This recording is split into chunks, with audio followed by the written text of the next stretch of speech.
first ban for Unlimited Potential. Thank you, Unlimited Potential. Getting rid of that and the LeBlanc, in fact, target bans from that last game.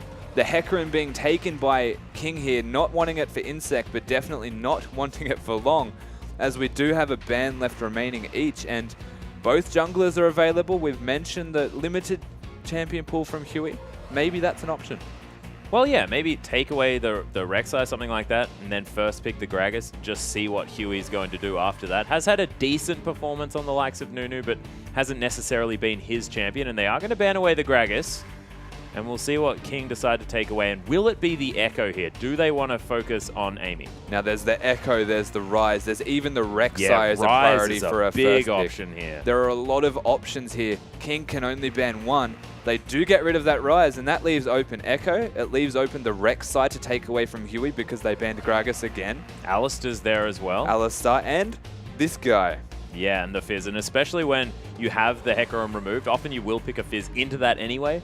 But look, we'll see what happens. Fizz is there, but I would like to see the likes of Echo picked up here for Amy. Another fantastic choice, but instead, Lung is going to take away that Fizz, and that is going to leave a lot of things open here for King to take away if they want to. Rek'Sai Alistair makes a lot of sense if you want to build a bouncy castle, but we'll see what they decide to bring to the Rift. So essentially, King potentially able to do the draft that Unlimited Potential should have done in that first game. Take away the Alistar and get that jungler, the last remaining early pressure strength. But because Echo is also available, let's just take him.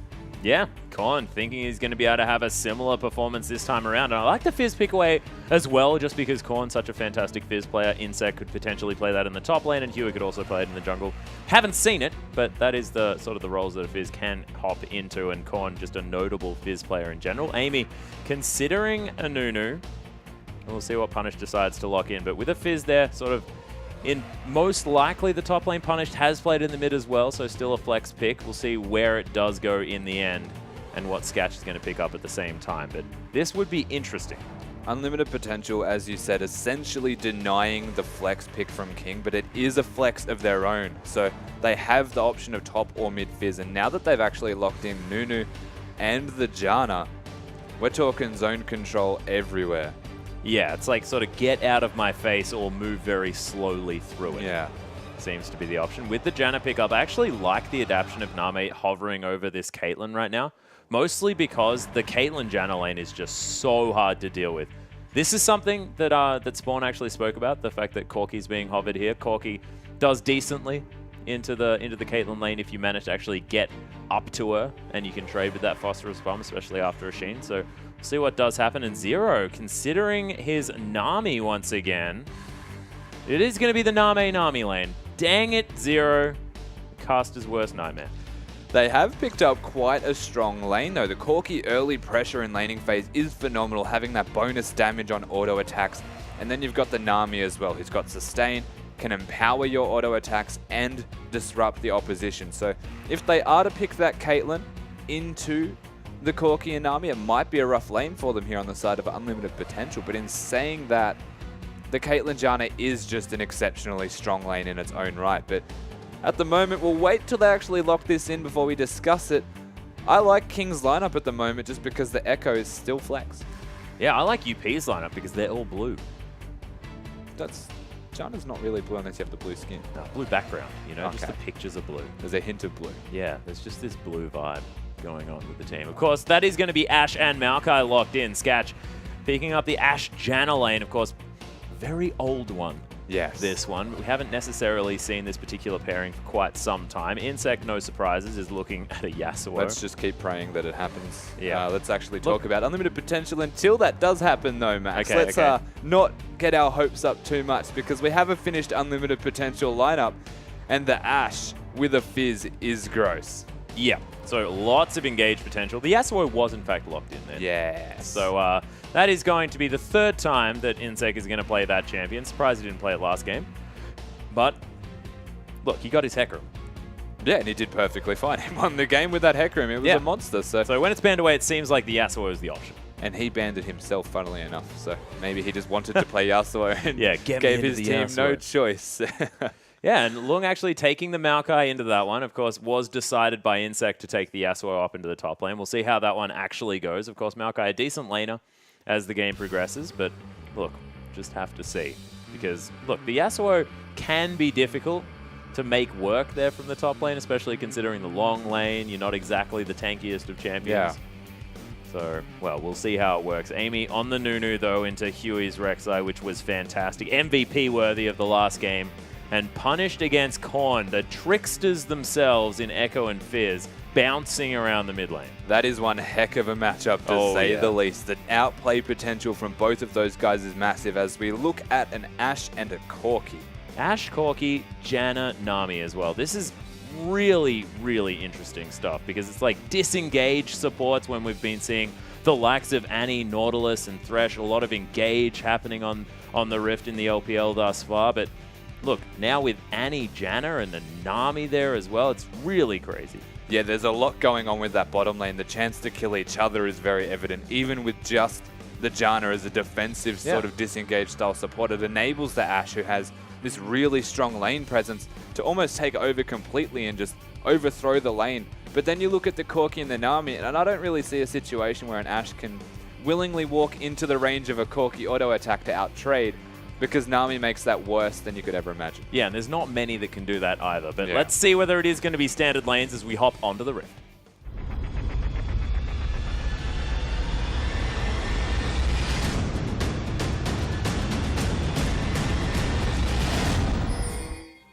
Welcome to Summoner's Rift, ladies and gentlemen, as UP are taking on King for the second match, or the second game of this match. UP actually with some very deep movements here. Zero going to spot them out. There's the Aqua Prison onto two members. The triple knockup from Huey as they're trying to get their damage down. Amy just walking forward is going to die for first blood. Insec going to pick that one up, but King are not done yet. Korn makes his way around, gets the slow with the time winder. The heal comes out from Sketch as Insec does get the Q off, doesn't have the E to close the distance, and Sketch gets caught by the knockup. Does Korn have the slow? He does. Zero with the Aqua Prison, nails it for the last hit. What is happening? And King are continuing the onslaught of pressure. Whether Korn can land the time winder is the question. It's up now.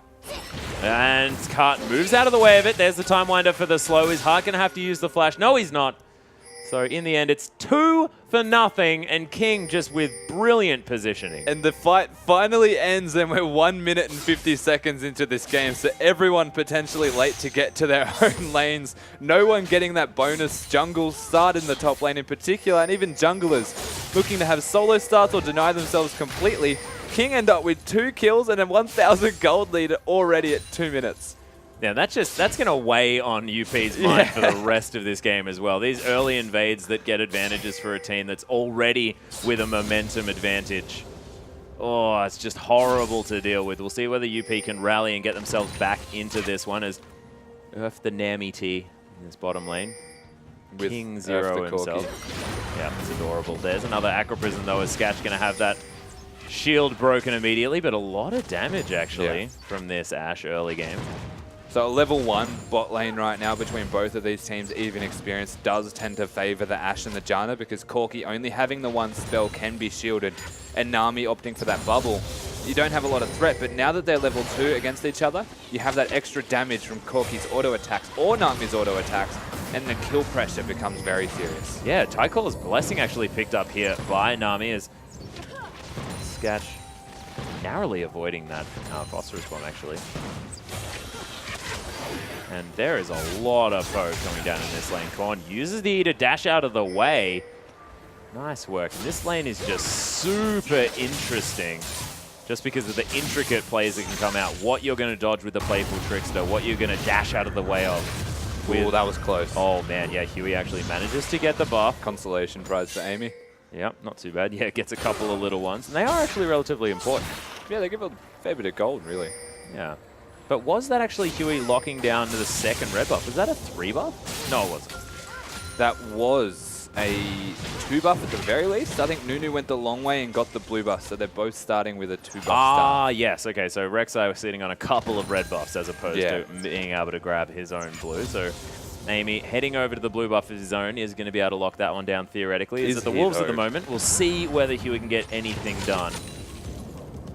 And this bottom lane does tend to be the point of focus at the moment. Really We'll see what is going to happen as we move forward. And it's all about these acro prisons. Nami sort of a little bit one-dimensional in that fact, just because if you hit them, you're going to do well in the lane. If you don't, you're not. But there's the Valkyrie aggressively. The flash into the aqua prison. Nami gets exhausted as the last auto attack. Zero nails it with the auto. And I was going to say first blood, but that's the third kill of the game. But the first in the laning phase. What feels like first blood is actually the third. And again, that level advantage that comes out quite strong here for Name and Zero. Find themselves with a kill onto Sketch. Did not have his flash available either from that level 1 engage. And while we're talking about who is stronger from the level 1, have a look at Insect's items. Basically had that 4 laning phase. And on paper, you look at Long and say that it's actually a favorable matchup for the Maokai ever so slightly. I did not know you could win wall Arcane Smash. Yeah. Very cute. Today you've learned. TIL. Actually, Huey coming through for an engagement here is punished.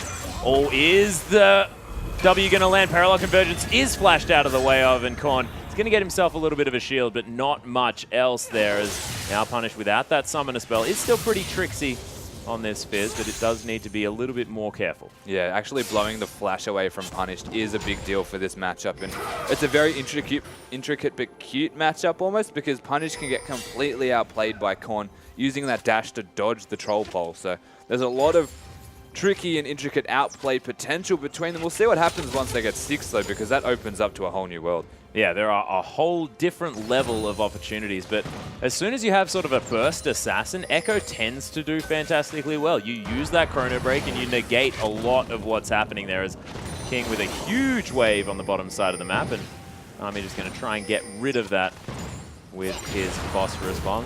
I meant Name. Oh, goodness.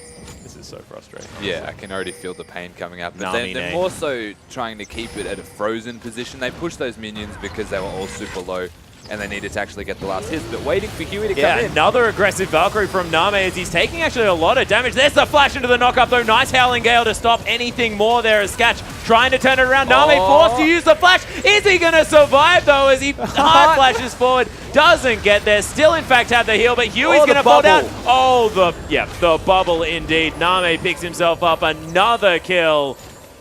As UP actually not finished here on the bottom side of the map. Long did, of course, fall down for that kill, but they traded for Huey, and King now moving down. They're and so many pings. Insect uses the Wind Wall to stop the Howling Gale. Parallel Convergence comes down. Flashes from Korn. Is going to get the stun, and the Time Winder almost locks it down. Insect nails it in the end, as Name is going to have to use that Valkyrie to get away. Punish just going to Urchin Strike on top of his face, but it might be a sacrificial play here, as he doesn't quite have the Playful Trickster available just yet, and Insect nets himself another kill. King just going off right there, finding kills on the back of a smart and very well-timed engage from Huey. Gets turned around by Amy though, and the teleport comes through at the same time from Long. So started to turn around in favor of unlimited potential, and then straight away, this King Cavalry essentially just come through in full force, find themselves with some more kills in favor of their side yet again. And now they've got the Dragon readily available for them. It is 2 to 6 in kills, and they're finding themselves further and further ahead with every fight. Yeah, and I'm just looking down this King lineup. 2-0-2 on Insect's Yasuo, and 1-0-3 on this Echo as well from Korn. These are the assassins that they want to be getting kills on, and they've got so many at 8 minutes into the game already. So really powering through thus far. A longsword, a cheeky Zeal as well for Insect as he goes back to shop, and Korn still yet to pick up his items yet. So, man, things only going to get worse for UP moving forward in this game. But I guess they don't necessarily have the hyper tank in the likes of Maokai for the late game, so UP might be able to hang on and get to that stage, but it's going to be difficult. They do have the capabilities to hang on, of course. They've got very good disengage. They've got a relatively high level of wave clear if it came down to a siege threat.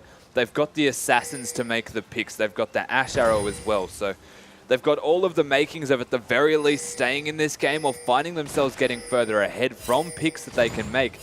We'll see what the Ash can actually do though as the game starts to progress. It will be very interesting to see if an Ash Arrow actually results in a kill, or if the side of King can do what they just did there and turn around an unfavorable start and have a favorable ending. Yeah, and what's your opinion on this Ash build? Of course, we haven't necessarily seen too many of the blue Ashes come out. Of course, I remember Genja picking that item up, but didn't really work out for him when he was playing it. But we have seen this pick up a little bit more momentum.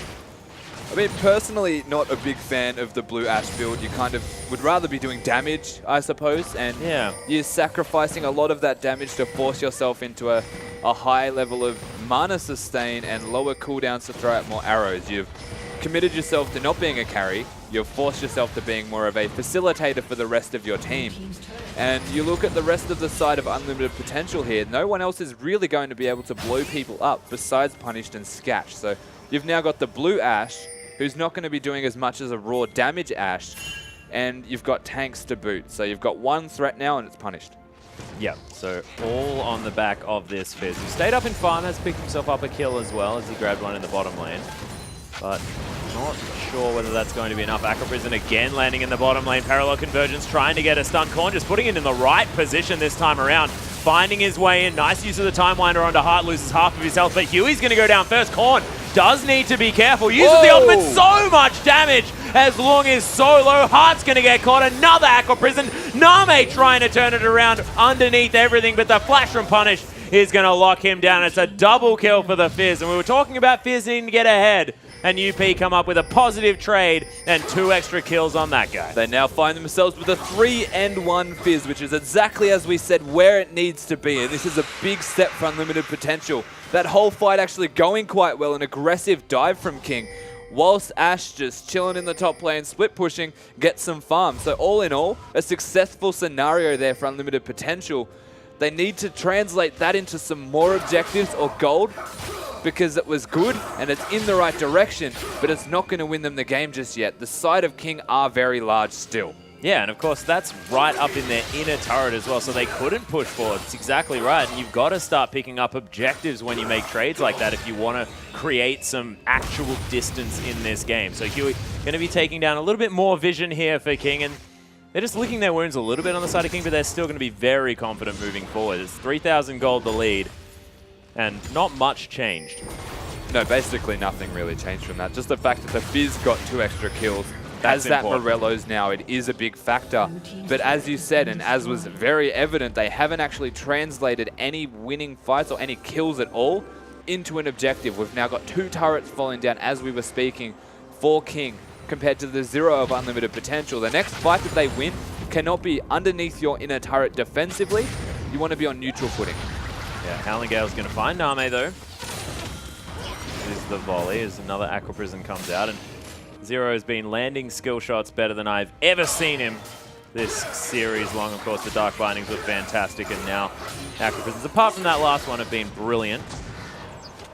As Insect's just going to be zipping around the minion waves, taking them out there as well. The split push is most certainly on. They have a very strong 1-3-1, does King. And does that strategy work better when you've snowballed? It always works better when you're snowboard. You have the threat of being able to 1v1 the person that is splitting against you or trying to deal with you. Yasuo has that static shift completed now, and that ramps up his threat in a 1v1 situation immensely, even his team fighting. So the Yasuo coming through huge now. The Morello's finished from Echo also. All they're waiting on is Name to finish that Trinity Force. He'll have more than enough gold for it right now because it costs like 75 to actually finish. Yeah, 85 I believe. Yeah, so very easily able to get that Trinity Force. And that's all they're really waiting on. Name to decide he wants to buy. They can opt to team fight. They can opt to 1-3-1. And I mean, between the 3 of actually being able to wave clear and sustain themselves, Corki, Nami, and Huey, on the rec side, they're going to be fine. Yeah, they most certainly are. Echo continues to be a nuisance in the mid lane in the hands of Korn, as I just want to see him come out with some more of the huge plays that he came in with, and I really loved the use of the Chrono Break for the extra damage in that last fight. It's been a lot of them used just to get out, and we haven't seen them for the huge AP ratio that that ability does have. 1.3 is what Spawn always talks about as far as that AP ratio, and it's been a while since a champion with one of those has been in this game. So able to get that damage down, and you saw it was a Maokai that got shredded by it. I think the closest ratio is the Katarina, of course, having a very high one on the Death Lotus. So, I mean, you're right. The fact that they can use it offensively, in saying that, it was more of a I need to use it or I'm going to die scenario, where Fizz actually put the fish down to where he would be. So yeah, going chrono breaking into a fish, not always the ideal scenario for any Echo player whatsoever, but again, it was a lot of raw damage. 1.3 ratio is big, and now he has a big completed item. Also, the Morello's done. Korn's starting to get scary. everyone really on the side of King starting to hit their big spikes. The Sork Shoes and Trinity Force completed for Name. Yeah, so Name went back with that 1,200 gold, picked those items up. Very, very nice. And we'll see whether Korn does decide to go for that Zhonya's Hourglass as his next decision. Oh, they want them in the bot too. Yeah, Long is in a whole host of trouble. There's the wave as Huey's found Long, uses the Twisted Advance. Parallel Convergence is going to mean that Long cannot escape this one, just tries to get as much damage down as he can, and that is, of course, not enough. Caught with his pants down in the bottom lane as at the same time... Well, you know, trees don't wear pants, Rusty. So, yeah, do you think it was going to go in with the last breath? Caught with his bark down in the bottom lane. Nice. This Maokai actually going down. They translate it towards the Dragon. And at the same time, they try to get a pick onto Insect, but Janna not having the kill threat to the level of Anami.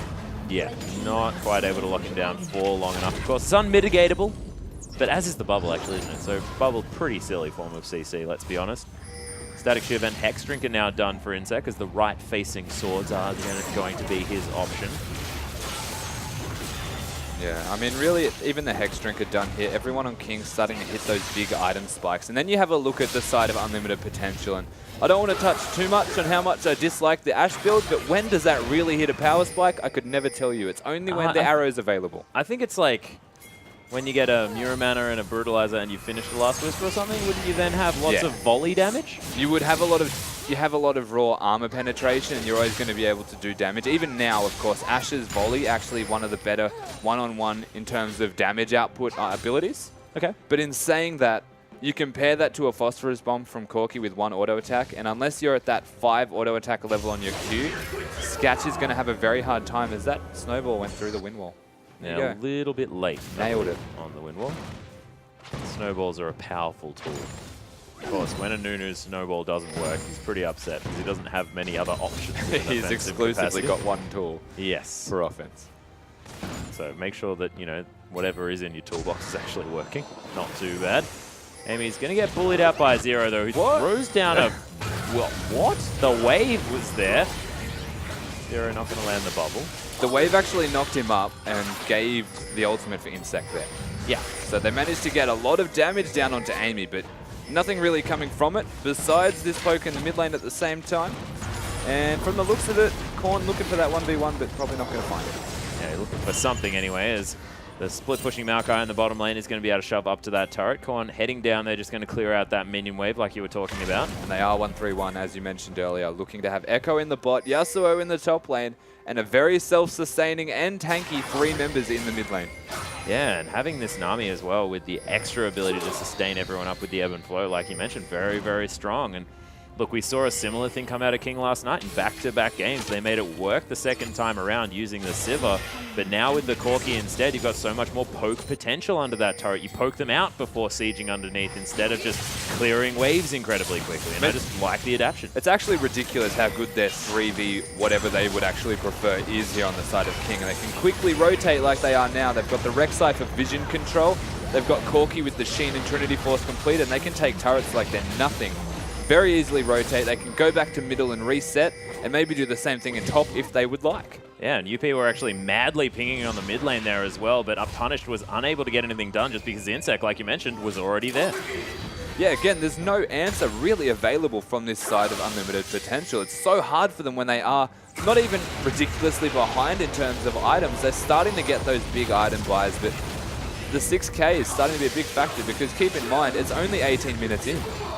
Oh, yeah, Insect looking for the last breath there. Speaking of last breath, I've got a little bone to pick here because I would actually like it, just thematically, for a last breath to work off the Playful Trickster, because theoretically he's knocking himself up. Yeah, I guess like there's a few spells that actually provide self-mobility that you would argue could utilize the Yasuo ultimate. Broken Wings by Riven. But then it'd be kind of broken in itself. Yeah, it would. But thematically it'd make sense. Sure. That's all I was saying. 5,000 gold is the lead for King at the moment. First, we took a little bit of a detour from what was actually happening. Just going to take down some minions here in the mid lane. Lots of pings down from King as they're trying to organize where they're split pushing. Oh, I hate that. He's going to be able to nail it there with the Steel Tempest. Korn dancing with himself in the mid lane and things calming down, Rusty. Yeah, completely calmed down. Nothing actually coming to fruition right now in terms of fighting. It's more so King looking to utilize that 1-3-1 strength. They've got someone split pushing everywhere at every time possible for them. In fact, the Yasuo with that magic resistance stack, but still providing him the raw damage. He is a very big Yasuo right now and can essentially 1v1 anyone besides questionably coming down to performance, of course, the Ashe. Yeah, well, considering the fact that he's itemized for that magic resist, like you mentioned, but you can imagine that an Ashe probably not so psyched about coming up against a Yasuo on an even playing field, especially considering the lack of mobility or outplay potential. So, well, I do like the item decisions because Insect just understands that, look, no one can 1v1 me with these items. Yeah, it's actually a really smart buy. And for someone that hasn't been playing a whole lot of top lane in his life, he had one stint not too long ago, a couple years back, I believe, and now he's back in there again. But going straight onto an aggressive champion choice like that Yasuo, making work with the item builds just seems like all around he's a very well-educated and smart player, no matter the role. Yeah, and it just shows there are so many Korean top laners in China now, if you include Insec and Dandy into that list. Yeah, You've got like Save, Looper, Flame, Akon. Everyone's over there. Hanging out in the top lane. Champion pool considered, every jungler is a pseudo top laner in its own respect. No, I guess so. Look, Maokai and Hecarim, I say it every time, originated in the jungle. That is correct. And King trying to make something happen around this dragon up in 20 seconds.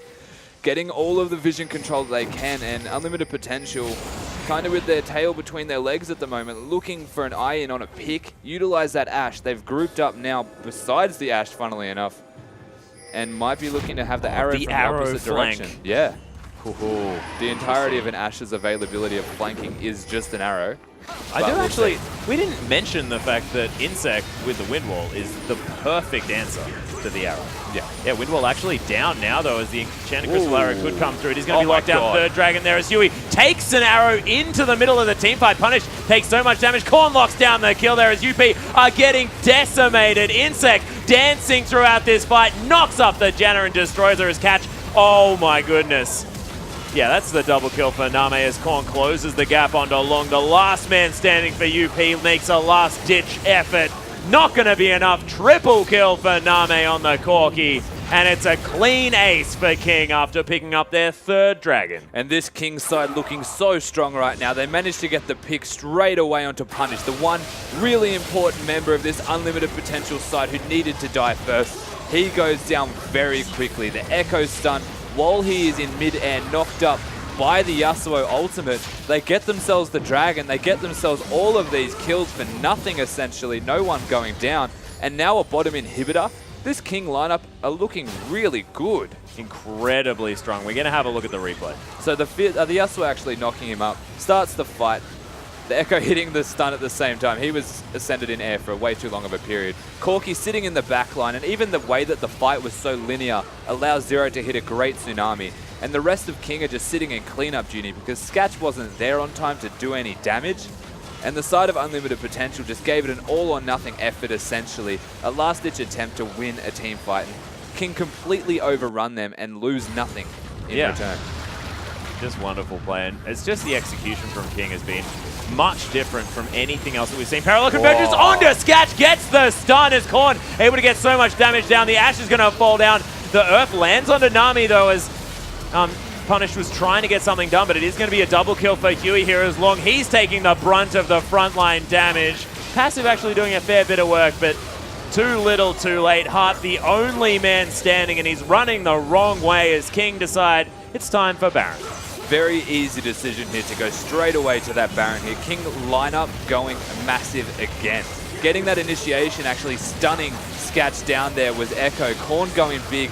And the rest of the side, again, they were big before when they had the dragon fight. They're even bigger now. And now they're just ridiculous. They are massive. They've got that Baron. They've found themselves with a 15,000 gold lead at 23 minutes. It's up to them to just try and finish this game as methodically and calmly as possible. Yeah, and I'm getting a little bit distracted in this game, looking at Zero to see whether he's going to continue this almost perfect performance. 100% kill participation, 2-0 and 16 on this Nami. He's been landing all of the waves that he's needed to, all of the bubbles that he's needed to. This game has been almost flawless from Zero.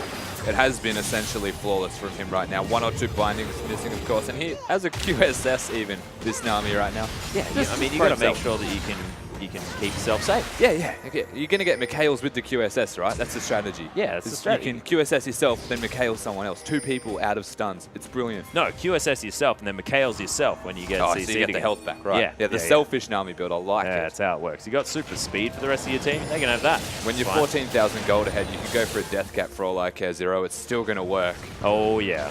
Make that Tide Caller's Blessing hit for as much as possible. Evanflow actually does decent damage there. As Insect is going to get caught out a little bit by Lung, but they take down the turret, and the Maokai is melting. Look at the big ones from Name in the back line as parallel convergence means that Korn able to get himself in amongst it. Punish trying to get out of there as Insect just dashing through the fight. The laser beam, that was very close. This King may need to be careful. Korn picks himself up a fish, takes it over to Name. Playing with fire, the King's side, but they are again so far ahead that they could very easily take that top turret on the back of a wind wall just being there. The Ash Arrow went a bit awry, didn't really hit a priority target as such. And they find themselves in a fantastic position. Yeah, things really working out here for King. And I just love this earthy bottom lane as well. Yeah, so coordinated, and it's been working so well for King. They break the base, take down the top inhibitor turret. Of course, the bottom lane had already fallen there previously, and King just taking more for almost nothing here. UP have just really been shut out this game. Yeah, from start to finish, the 2-0 start at roughly 1 minute into this game. The King lineup, they start ahead, they get a kill onto Insect, he gets that Null Magic Mantle into a Maokai lane, and that's a phenomenal position to be in as any Yasuo ever, and that's not even considering the rest of the side here from King.